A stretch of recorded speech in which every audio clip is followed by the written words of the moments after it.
ਧੰਨ ਵਾਹਿਗੁਰੂ ਜੀ।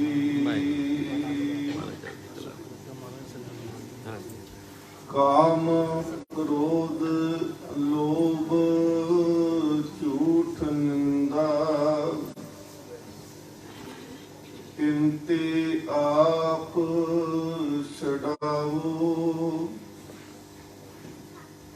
ਇਹ ਪੀਤਰ ते इनको डारो आपन निकट बुलावो। ना हों जति सती नहीं पड़िया मूर्ख मुगता जन्म पया। प्रणवत नानक तिन की शरणा जिन तू नाही विसरिया। परम सम्मानयोग जुगो जुग अटल तख्त चौर छत्र दे मालिक सतगुरु श्री गुरु ग्रंथ साहिब महाराज पातशाह जी की पावन पवित्र हजूरी अंदर अमृत वेले के सजे हुए दीवाना विच आप जी हाजरियां भर के जीवन के अमूलक समय नूं सफल कर रहे हो। सिख कौम के महान कीर्तनीय मायानाद हस्ती सत्कारयोग भाई साहब भाई दविंदर सिंह जी सोढी सतगुरु सच्चे पातशाह महाराज जी की अथाह कृपा है भाई साहब जी ते आप जी नूं बहुत ही वजद दे विच रस भीनी आवाज दे नाल जिथे गुरबानी कीर्तन सरवण कराया उथे नाल ही सतगुरु महाराज जी की पावन बानी दे विचों जो सिद्धांतक विचार सी उनदे नाल भी जोड़ना कीता है। थोड़े समय वास्ते आप जी के दर्शन करने हैं। बेशतर जो मर्यादा है सतगुरु महाराज जी के चरणों में आओ हाजरी लवाइए। गुरु गोबिंद सिंह महाराज जी की बख्शिश फतेह प्रवान करो जी। वाहिगुरु जी का खालसा वाहिगुरु जी की फतेह। सतगुरु गुरु ग्रंथ साहिब महाराज जी की बानी नूं पढ़दे एक गल जरूर समझ दे विच आउंदी है कि सतगुरु महाराज जी आखते ने कि हे परमात्मा हे वाहिगुरु एक तू ऐसी अजीम हस्ती है असी तेरे जो गुण गाने उन्होंने गुणों नूं असी कीर्तन भी आखते हैं कीर्तन भगती करके आख्या।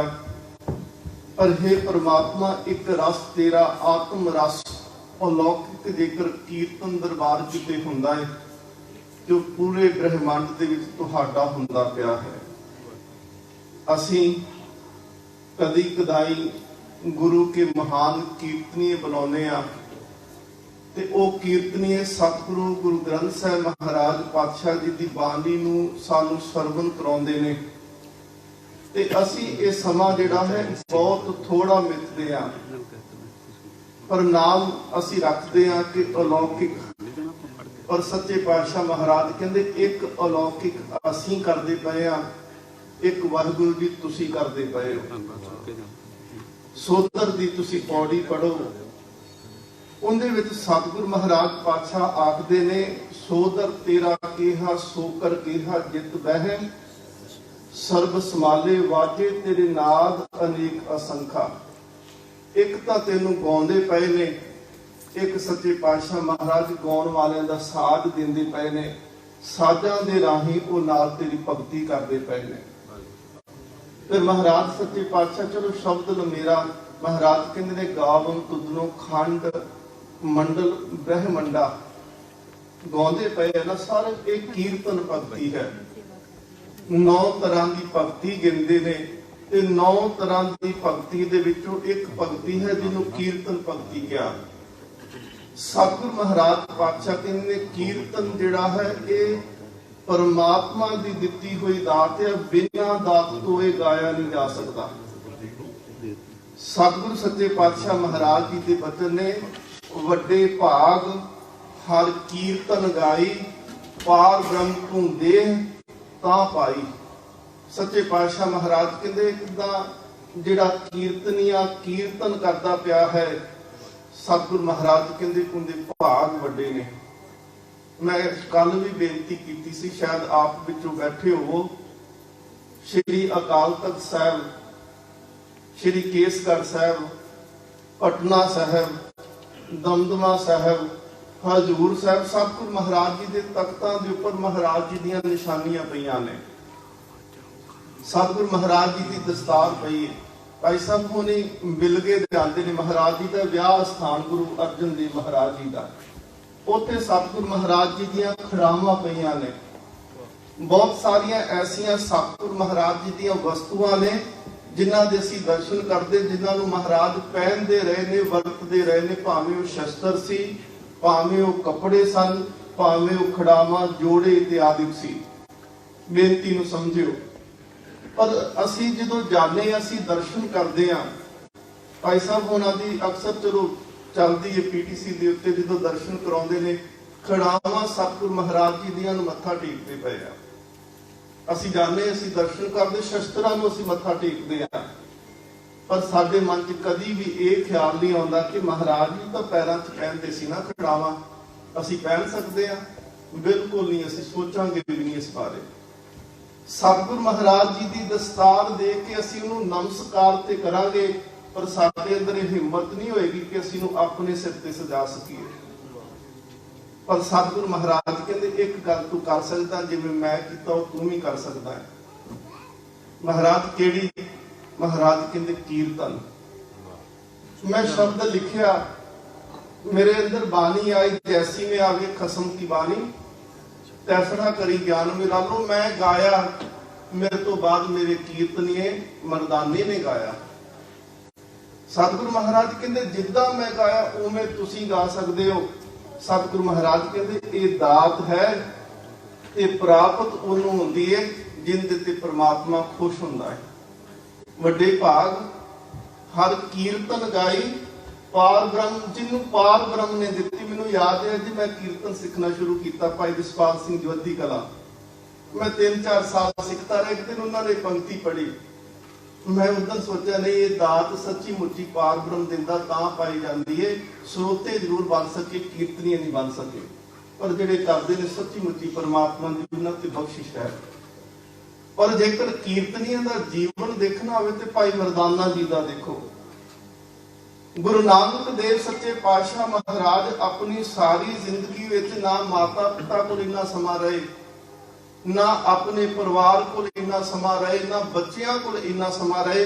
सब तो ज्यादा जेकर गुरु नानक ने किसी नाल समा गुजारिया तो गुरु का कीर्तनिया है भाई मरदाना जी। बोले सोनिया। और तुसी इतिहास पढ़ के हैरान होगे कि सतगुरु महाराज जिदन मरदाना दी शरीर छड्डदे उस तो बाद उदासियां भी नहीं कीतियां। महाराज जी दे नाल करीबन 50 साल तो उपर 52-54 साल कीर्तन किया। सतगुरु सच्चे पातशाह महाराज जिदन देखो कीर्तनिया कितना समर्पण सी गुरु नूं। महाराज ने गुरु ग्रंथ साहिब की बाणी लिखी ते उनदे च कीर्तनिया का नाम लिखिया, भाई मरदाना जी का नाम है। सतगुरु महाराज बाणी दर्ज करते हैं तो गुरु करते कीर्तनीय बाबा सत्ता जी, बाबा बलवंड जी की बाणी सतगुरु महाराज ने कीर्तनिया की बाणी शामिल की। सतगुरु महाराज कहते ये तो उधार करने का साधन आ। कहो नानक सुन रे मना, कर कीर्तन होए उदार। सतगुरु महाराज कहते ने कथा कीर्तन सुखदाई। महाराज कहते निर्वाण कीर्तन गावो करते का, निम्क सिमरत जित छूटे। भाई मरदाना साहब जिदन पहली उदासी तो वापस आते आ, लंबे समय की उदासी कई साल लंघ गए। सतगुरु महाराज परत के आए थे। गुरु नानक देव महाराज कहते मरदानिया तू भी तलवंडी जा, तेरे परिवार आ, तेरा पिता है भाई बदरा, तो उन्होंने भी जाके एक बार मिल के आ, फिर आप फिर अगे देखते कि गुरु जी तेन लैके जाए। वाहिगुरु भाई मरदाना घरे गए ਜਦੋਂ ਘਰ ਦੇ ਬੂਹੇ ਦੇ ਵਿੱਚ ਪਹੁੰਚਿਆ ਤੇ ਭਾਈ ਮਰਦਾਨੇ ਦੀ ਘਰਵਾਲੀ ਉਹ ਘਰ 'ਚ ਝਾੜੂ ਫੇਰਦੀ ਪਈ ਏ। ਸਿਰ ਨੀਵਾ ਝਾੜੂ ਵਿਹੜੇ ਦੇ ਵਿੱਚ ਫੇਰਦਿਆਂ ਬਾਹਰਲੇ ਬੂਹੇ ਵਾਲੇ ਪਾਸੇ ਨੂੰ ਜਦੋਂ ਤੱਕਿਆ ਕਿ ਕਿਸੇ ਦੇ ਪੈਰ ਕੋਈ ਖਲੋਤਾ ਤੇ ਮਨ ਦੇ ਵਿੱਚ ਇਹ ਵੀ ਆਇਆ ਕਿ ਕਿਤੇ ਪਤੀ ਨਾ ਆਇਆ ਹੋਵੇ ਖਾਵਨ। ਜਦੋਂ ਨਿਗਾਹ ਤਾਂ ਚੱਕ ਕੇ ਦੇਖੀ ਤੇ ਉਹ ਸੱਚੀ ਮੁੱਚੀ ਭਾਈ ਮਰਦਾਨਾ ਖਾਵਨ ਖਲੋਤੇ ਨੇ। ਦੌੜ ਕੇ ਗਈ ਆਪਣੇ ਸਹੁਰੇ ਨੂੰ ਭਾਈ ਬਦਰੇ ਨੂੰ ਜਾ ਕੇ ਦੱਸਿਆ, ਅੱਬਾ ਤੇਰਾ ਪੁੱਤ ਮਰਦਾਨਾ ਆਇਆ ਹੈ। ਭਾਈ ਮਰਦਾਨਾ ਅੰਦਰ ਲੰਘ ਕੇ ਆਉਂਦੇ ਨੇ, ਉਧਰੋਂ ਪਿਤਾ ਤੁਰ ਪਿਆ ਪੁੱਤ ਨੂੰ ਮਿਲਣ ਵਾਸਤੇ। ਜਾ ਕੇ ਦੋਨਾਂ ਪਿਤਾ ਪੁੱਤਰ ਨੇ ਭਾਈ ਬਦਰੇ ਨੇ ਆਪਣੇ ਪੁੱਤਰ ਮਰਦਾਨੇ ਨੂੰ ਗੁਰੂ ਕਾ ਕੀਰਤਨੀਆ। ਦੇਖੋ ਇਹ ਕੰਮ ਸੌਖਾ ਨਹੀਂ, ਇਹਦੇ ਵਾਸਤੇ ਜੀਵਨ ਕਈ ਵਾਰੀ ਬਹੁਤ ਸਾਰੇ ਐਸੇ ਮੋੜ ਲੈ ਕੇ ਆਉਂਦਾ। ਜਿਹੜਾ ਸੰਸਾਰੀ ਹੋਏਗਾ ਉਹ ਕਹੇਗਾ ਛੱਡੋ ਜੀ ਕੀ ਕਰਨਾ। ਭਾਈ ਮਰਦਾਨੇ ਨੂੰ ਗਲੇ ਦੇ ਨਾਲ ਲਾਇਆ, ਵਿਹੜੇ ਦੇ ਵਿੱਚ ਡੱਠੇ ਮੰਜੇ ਦੇ ਉੱਤੇ ਦੋਨੋਂ ਪਿਤਾ ਪੁੱਤਰ ਬੈਠੇ ਆ। ਭਾਈ ਮਰਦਾਨਾ ਅਜੇ ਦੇਖਦਾ ਹੀ ਪਿਆ ਸੀ, ਕਦੀ ਵਿਹੜੇ ਸੱਜੇ ਦੇਖੇ ਕਦੀ ਖੱਬੇ ਦੇਖੇ। ਭਾਈ ਬਦਰਾ ਕਹਿੰਦਾ, ਮਰਦਾਨਿਆ ਜਿਹੜੀਆਂ ਅੱਖਾਂ ਕੁਝ ਲੱਭਦੀਆਂ ਪਈਆਂ ਨੇ ਉਹ ਤੈਨੂੰ ਹੁਣ ਲੱਭਣਾ ਕੋਈ ਨਹੀਂ ਆ। ਕਹਿੰਦੇ ਕੀ? ਕਹਿੰਦੇ ਤੂੰ ਆਪਣੀ ਮਾਂ ਨੂੰ ਦੇਖਦਾ ਪਿਆ, ਤੂੰ ਗਿਆ ਉਹ ਤੇਰੇ ਪਿੱਛੇ ਚੜਾਈ ਕਰ ਗਈ ਸੀ। ਉਹ ਚਾਹੁੰਦੀ ਸੀ ਕਿ ਮੇਰਾ ਪੁੱਤਰ ਮੈਨੂੰ ਮਿਲੇ ਅਖੀਰਲੇ ਸਮੇਂ ਤੇ, ਪਰ ਤੂੰ ਕੋਈ ਨਹੀਂ ਆਇਆ, ਤੇਰਾ ਕੋਈ ਪਤਾ ਨਹੀਂ ਸੀ ਤੂੰ ਕਿੱਥੇ, ਕੋਈ ਸੁਨੇਹਾ ਵੀ ਨਹੀਂ ਸੀ ਭੇਜ ਸਕਦੇ। ਉਹ ਤੇਰੀ ਮਾਂ ਤੈਨੂੰ ਉਡੀਕਦਿਆਂ ਸੰਸਾਰ ਤੋਂ ਚਲੇ ਗਈ। ਅੱਖਾਂ ਭਰ ਆਈਆਂ ਕਿ ਮਾਂ ਵੀ ਚਲੇ ਗਈ। ਇੰਨੇ ਨੂੰ ਇੱਕ ਨਵੀਂ ਵਿਆਹੀ ਵਹੁਟੀ ਹੱਥ ਵਿੱਚ ਪਾਣੀ ਦਾ ਕਟੋਰਾ ਫੜਿਆ ਤੇ ਭਾਈ ਮਰਦਾਨੇ ਨੂੰ ਲੈ ਕੇ ਫੜਾਇਆ। ਹੁਣ ਪਿਤਾ ਨੂੰ ਪੁੱਛਦੇ ਕਿ ਇਹ ਕੌਣ? ਕਹਿੰਦੇ ਤੂੰ ਗਿਆ ਸੀ, ਪੁੱਤ ਜਵਾਨ ਸੀ ਤੇ ਤੇਰੇ ਪਿੱਛੋਂ ਤੇਰੀ ਉਮੀਦ ਕੋਈ ਨਹੀਂ ਸੀ ਕਿ ਆਵੇਂਗਾ ਕਿ ਨਹੀਂ। ਤੇਰੇ ਪੁੱਤਰ ਦਾ ਪਿੱਛੋਂ ਵਿਆਹ ਕਰਤਾ ਹੈ, ਤੇਰੀ ਨੂੰ ਅਸੀਸ ਦੇ ਨੂੰ। ਦੇਖੋ ਦੁੱਖ ਵੀ ਚਲੇ ਗਿਆ ਕਿ ਪਰ ਭਾਈ ਮਰਦਾਨਾ ਕੀਰਤਨ ਸਤਿਗੁਰ ਮਹਾਰਾਜ ਨਾਲ ਰੁੱਝੇ ਨੇ। ਸਤਿਗੁਰ ਮਹਾਰਾਜ ਦੇ ਨਾਲ ਕੀਰਤਨ ਦੀ ਸੇਵਾ ਕਰਦੇ ਆ ਤੇ ਪਿੱਛੇ ਪੁੱਤ ਦਾ ਵੀ ਵਿਆਹ ਹੋ ਚੁੱਕਿਆ, ਕੋਈ ਪਤਾ ਹੀ ਨਹੀਂ। ਇੱਕ ਛੋਟਾ ਜਿਹਾ ਬੱਚਾ ਖੇਡਦਾ ਆ ਗਿਆ। ਭਾਈ ਮਰਦਾਨਾ ਨੂੰ ਪੁੱਛਦੇ, ਇਹ ਕਹਿੰਦੇ ਇਹ ਤੇਰਾ ਪੋਤਰਾ ਹੀ। ਦੇਖੋ ਇੰਨਾ ਸਮਾਂ ਬਾਣੀ ਨਾਲ ਸਮਰਪਣ ਹੋ ਕੇ ਉਹ ਤੁਰੇ। ਸਤਿਗੁਰ ਸੱਚੇ ਪਾਤਸ਼ਾਹ ਮਹਾਰਾਜ ਆਖਦੇ ਨੇ, ਇਹ ਦਾਤ ਜਦੋਂ ਮਿਲਦੀ ਹੈ ਇਹ ਦਾਤ ਪਰਮਾਤਮਾ ਦੇ ਨਾਲ ਜੋੜਦੀ ਏ। ਸੱਚ ਕਰਕੇ ਜਾਣੋ, ਜਿਹਨੂੰ ਇਹ ਦਾਤ ਮਿਲ ਜਾਂਦੀ ਉਹਦੇ ਭਾਗ ਵੱਡੇ। ਹੋ ਸਕਦਾ ਹੈ ਕਿ ਤੁਹਾਨੂੰ ਪੱਖੋਂ ਉਹ ਥੋੜਾ ਪਿੱਛੇ ਰਹਿ ਜਾਏ, ਪਰ ਸਤਿਗੁਰ ਮਹਾਰਾਜ ਜੀ ਦੀ ਨਿਗਾਹ ਵਿੱਚ ਉਹ ਪ੍ਰਵਾਨ ਹੋ ਜਾਂਦਾ ਹੈ। ਸਤਿਗੁਰ ਸੱਚੇ ਪਾਤਸ਼ਾਹ ਮਹਾਰਾਜ ਕਿਰਪਾ ਬਖਸ਼ਿਸ਼ ਰਹਿਮਤ ਕਰਨ। ਕੱਲ ਵੀ ਬੱਚੀਆਂ ਇੱਥੇ ਕੀਰਤਨ ਦਿਲਰਬਾ ਦੇ ਨਾਲ ਉਹਨਾਂ ਨੇ ਕੀਤਾ। ਸੱਚੀ ਗੱਲ ਜੇ ਜੇਕਰ ਤੁਸੀਂ ਬੱਚਿਆਂ ਨੂੰ ਜੋੜ ਲਓਗੇ ਨਾ ਬਾਣੀ ਦੇ ਨਾਲ, ਸਾਡੇ ਘਰ ਦੇ ਵਿੱਚ ਬਾਣੀ ਆ ਜਾਏਗੀ, ਸਾਡਾ ਜੀਵਨ ਜਿਹੜਾ ਹੈ ਉਹ ਸਫਲਾ ਹੋ ਜਾਏਗਾ। ਸਤਿਗੁਰ ਸੱਚੇ ਪਾਤਸ਼ਾਹ ਮਹਾਰਾਜ ਬਖਸ਼ਿਸ਼ ਕਰਨ। ਆਪ ਜੀ ਨੇ ਸਵੇਰ ਅੰਮ੍ਰਿਤ ਵੇਲੇ ਤੋਂ ਲੈ ਕਰਕੇ ਸਤਿਕਾਰਯੋਗ ਭਾਈ ਦਵਿੰਦਰ ਸਿੰਘ ਜੀ ਸੋਢੀ ਜੀ, ਉਹਨਾਂ ਦੇ ਪਾਸੋਂ ਗੁਰਬਾਣੀ ਦਾ ਕੀਰਤਨ ਬਹੁਤ ਪਿਆਰ ਦੇ ਨਾਲ ਟਿਕ ਕਰਕੇ ਮਾਹੌਲ ਹੀ ਜਿੱਥੇ ਬਾਣੀ ਦਾ ਕੀਰਤਨ ਮਹਾਰਾਜ ਕਹਿੰਦੇ ਉਹ ਬੇਕੁੰਠ ਹੈ। ਸੱਚਖੰਡ ਉਹੀ ਹੈ ਜਿੱਥੇ ਬਾਣੀ ਪੜੀ ਜਾ ਰਹੀ ਹੈ ਤੇ ਸੱਚੀ ਮਹਿਸੂਸ ਐਵੇਂ ਹੁੰਦਾ ਹੈ ਕਿ ਇੱਥੇ ਕੋਈ ਹੋਰ ਵਾਈਬ੍ਰੇਸ਼ਨ, ਕੋਈ ਹੋਰ ਫੁਰਨਾ ਨਾ ਹੋਵੇ, ਕੇਵਲ ਪਰਮਾਤਮਾ ਹੋਵੇ ਤੇ ਉਹਦੀ ਯਾਦ ਹੋਵੇ। ਬਹੁਤ ਧੰਨਵਾਦ ਸਤਿਕਾਰਯੋਗ ਵੀਰ ਭਾਈ ਜਗਦੀਪ ਸਿੰਘ ਜੀ ਜੱਗੀ। ਕੱਲ ਹੀ ਮਿਲੇ ਤੇ ਪ੍ਰੇਮ ਇੰਨਾ ਕੁ ਇਹਨਾਂ ਨੇ ਦਿੱਤਾ ਕਿ ਜਿਵੇਂ ਬੜੇ ਚਿਰਾਂ ਤੋਂ ਹੀ ਜਾਣਦੇ ਹੋਵਨ। ਸਤਿਗੁਰ ਸੱਚੇ ਪਾਤਸ਼ਾਹ ਮਹਾਰਾਜ ਬਖਸ਼ਿਸ਼ ਰਹਿਮਤ ਕਰਨ। ਸਭਨਾਂ ਦਾ ਧੰਨਵਾਦ, ਸਾਰੀ ਸੰਗਤ ਦਾ ਧੰਨਵਾਦ। ਸ਼ੁਕਰ ਕੋਟਾਨ ਕੋਟ ਧੰਨ ਗੁਰੂ ਗ੍ਰੰਥ ਸਾਹਿਬ ਮਹਾਰਾਜ ਜੀ ਦਾ, ਪ੍ਰਬੰਧਕ ਸੱਜਣਾ ਦਾ ਧੰਨਵਾਦ। ਇੱਕ ਅੱਜ ਦੀ ਆਖਰੀ ਹਾਜ਼ਰੀ ਸਵੇਰ ਦੇ ਦੁਪਹਿਰ ਦੇ ਦੀਵਾਨ ਦੇ ਵਿੱਚ, ਫਿਰ ਉਸ ਤੋਂ ਬਾਅਦ ਸਤਿਗੁਰ ਮਹਾਰਾਜ ਨੇ ਜਿਵੇਂ ਅੱਗੇ ਸੇਵਾ ਬਖਸ਼ੀ। ਕੁਆਂਟਰੀ ਦਾਸਤੀਆਂ ਬੁਲਵਰ ਹੈਂਟਨ ਅੱਗੇ ਵੀਕ ਨੇ। ਸੱਚੇ ਪਾਤਸ਼ਾਹ ਮਹਾਰਾਜ ਬਖਸ਼ਿਸ਼ ਰਹਿਮਤ ਕਰਨ। ਫਿਰ ਜੀ ਸਮਾਂ ਬਣਿਆ, ਆਪ ਜੀ ਦੇ ਦਰਸ਼ਨ ਕਰਾਂਗੇ। ਹੋਈਆਂ ਬੇਅੰਤ ਭੁੱਲਾਂ ਦੀ ਖਿਮਾ ਦੀ ਅਸੀਸ ਬਖਸ਼ੋ। ਬੁਲਾਓ ਫਤਿਹ। ਵਾਹਿਗੁਰੂ ਜੀ ਕਾ ਖਾਲਸਾ, ਵਾਹਿਗੁਰੂ ਜੀ ਕੀ ਫਤਿਹ।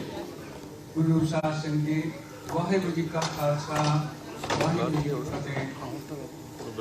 ਤੇ ਤੋਂ ਬਾਅਦ ਇਹ ਜਿਹੜਾ 70 ਤੇ 80 ਦਾ ਦਹਾਕਾ ਸੀ, ਉਸ ਵੇਲੇ ਸੰਗਤ ਇਸ ਤਰੀਕੇ ਨਾਲ ਜੁੜਦੀ ਇਹ ਭਾਈ ਸਾਹਿਬ ਉਹਨਾਂ ਦੇ ਆਉਣਗੇ ਕਰਕੇ ਗੁਰੂ ਘਰ ਦੇ ਵਿੱਚ ਰੌਣਕਾਂ ਆਈਆਂ। ਗੁਰੂ ਮਹਾਰਾਜ ਕਿਰਪਾ ਕਰਕੇ ਇਸੇ ਤਰੀਕੇ ਨਾਲ ਹੋਵੇ ਤਾਂ ਕਿ ਗੁਰੂ ਘਰ ਦੀ ਰੌਣਕ ਬਣੀ ਰਹੇ। ਹੁਣ ਬਹੁਤ ਅਟਾਈਮ ਨਾ ਨਹੀਂ ਗਿਆ ਕਿਉਂਕਿ ਉੱਧਰ ਵੀ ਭਗਵਾਨ ਬੈਠੇ ਤੇ ਅਸੀਂ ਵੀ ਆਪਣਾ ਵੀ ਭਗਵਾਨ ਲੱਗੇ ਮੈਦਾਨ ਦੇ ਵਿੱਚ। ਸਾਡੇ ਗਿਆਨੀ ਜੀ ਉਹਨਾਂ ਨਾਲ ਸਾਹਿਬ ਤੁਹਾਡੇ ਸਾਹਮਣੇ ਪੇਸ਼ ਕਰ ਰਹੇ ਪਿਛਲੀ ਕੀਰਤਨੀ ਬਲਜਿੰਦਰ ਤਾਂ ਹੁਣ ਕੋਈ ਨਹੀਂ ਕਰ ਲੈਣ ਦੇ ਹੁਣ।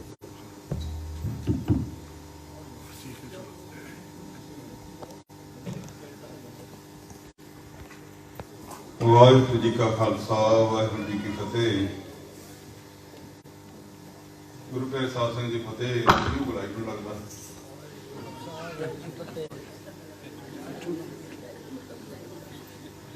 ਇੱਕ ਵਾਰ ਦੁਬਾਰਾ ਫਤਿਹ ਬੁਲਾਈਏ ਜੀ। ਆਦਮੀ ਇੱਥੇ ਲੈ ਵਾਹਿਗੁਰੂ ਜੀ ਕਾ ਖਾਲਸਾ ਵਾਹਿਗੁਰੂ ਜੀ ਕੀ ਫਤਿਹ। ਬੜਾ ਹੀ ਆਨੰਦ ਆਪਾਂ ਨੂੰ ਆਇਆ ਕਿਉਂਕਿ ਅੰਮ੍ਰਿਤ ਵੇਲੇ ਤੋਂ ਮੇਰੇ ਛੋਟੇ ਵੀਰ ਜਗਜੀਤ ਸਿੰਘ ਜੀ ਤੇ ਬਹੁਤ ਹੀ ਸਤਿਕਾਰਯੋਗ ਭਾਈ ਦਵਿੰਦਰ ਸਿੰਘ ਜੀ ਸੋਢੀ ਸਾਹਿਬ, ਜਗਪ੍ਰੀਤ ਸਿੰਘ ਜੀ, ਸਤਨਾਮ ਸਿੰਘ ਜੀ, ਬਲਜਿੰਦਰ ਸਿੰਘ ਜੀ ਤੇ ਉਹਨਾਂ ਤੋਂ ਬਾਅਦ ਮੇਰੇ ਪਿਆਰੇ ਮਿੱਤਰ ਜੋ ਸ਼੍ਰੋਮਣੀ ਗੁਰਦੁਆਰਾ ਪ੍ਰਬੰਧਕ ਕਮੇਟੀ ਦੇ ਧਰਮਪ੍ਰਚਾਰਕ ਹਨ, ਗਿਆਨੀ ਅਮਰਿੰਦਰ ਸਿੰਘ ਜੀ। ਬਹੁਤ ਹੀ ਕੋਸ਼ਿਸ਼ ਦੇ ਨਾਲ ਮੈਂ ਇਹਨਾਂ ਨੂੰ ਇੱਥੇ ਇੱਕ ਵੀਕ ਲਈ ਬੜੀ ਮੁਸ਼ਕਲ ਨਾਲ ਲਿਆਇਆ ਔਰ ਕਿਸੇ ਪਾਸੇ ਉਹਨਾਂ ਦੀ ਵੀਕ ਘਟਾ ਕੇ ਇਹਨਾਂ ਦੇ ਪ੍ਰਵਚਨ ਸੁਣਨ ਵਾਸਤੇ ਆ ਸਾਰੀ ਵੀਕ ਮੈਂ ਇਹਨਾਂ ਨੂੰ ਇੱਥੇ ਬੇਨਤੀ ਕੀਤੀ ਤੇ ਲੈ ਕੇ ਆਇਆ। ਸਮਾਂ ਇਹਨਾਂ ਦੇ ਪਾਸ ਥੋੜਾ ਹੈ, ਨਹੀਂ ਤੇ ਦੂਜੀ ਵੀਕ ਵੀ ਆਪਾਂ ਲਵਾਉਂਦੇ ਤੇ ਇਹਨਾਂ ਨੇ ਥੋੜੇ ਸਮੇਂ ਦੇ ਬਾਅਦ ਚਲੇ ਜਾਣਾ। ਸੋ ਆਪਾਂ ਸਭ ਨੇ ਹੀ ਕੀਰਤਨ ਦਾ, ਕਥਾ ਦਾ, ਵਿਚਾਰਾਂ ਦਾ ਆਨੰਦ ਮਾਣਿਆ। ਹੁਣ ਆਪਾਂ ਨੂੰ ਸਾਰਿਆਂ ਦਾ ਇੱਕ ਆਨੰਦ ਪ੍ਰਾਪਤ ਕਰਨ ਦਾ ਸਮਾਂ ਹੈ। ਤੁਸੀਂ, ਮੈਂ, ਆਪਾਂ ਸਾਰਿਆਂ ਨੇ ਮਿਲ ਕੇ ਆਨੰਦ ਆਨੰਦ ਸਭ ਕੋ ਕਹੈ। ਆਨੰਦ ਬਾਹਰੋਂ ਨਹੀਂ ਮਿਲਣਾ। ਕਰੋੜਾਂ ਤੇ ਚਲੇ ਜਾਇਓ, ਸਟੋਰਾਂ ਵਿੱਚ ਚਲੇ ਜਾਇਓ, ਘਰ ਵਿੱਚ ਚਲੇ ਜਾਇਓ, ਪ੍ਰਦੇਸ਼ਾਂ ਵਿੱਚ ਚਲੇ ਜਾਇਓ, ਐਵੇਂ ਨਹੀਂ ਮਿਲਣਾ। ਇਹ ਆਨੰਦ ਮਿਲਦਾ ਕਿੱਥੋਂ ਹੈ? ਆਨੰਦ ਆਨੰਦ ਸਭ ਕੋ ਕਹੈ। ਆਨੰਦ ਆਨੰਦ ਤੇ ਖੁਸ਼ੀ, ਇਹਦੇ ਵਿੱਚ ਬਹੁਤ ਵੱਡਾ ਅੰਤਰ ਹੈ, ਬਹੁਤ ਵੱਡਾ ਫਰਕ ਹੈ। ਖੁਸ਼ੀ ਦੀ ਖਬਰ ਅਸੀਂ ਇੱਕ ਦੂਸਰੇ ਨੂੰ ਸੁਣਾਉਂਦੇ ਹਾਂ। ਇੱਕ ਦਿਨ, 2 ਦਿਨ, 4 ਦਿਨ ਹੋਏਗੀ, ਮਹੀਨਾ ਹੋਏਗੀ, 2 ਮਹੀਨੇ ਹੋਏਗੀ, ਖਤਮ ਹੋ ਜਾਏਗੀ। ਆਨੰਦ ਐਸਾ ਹੈ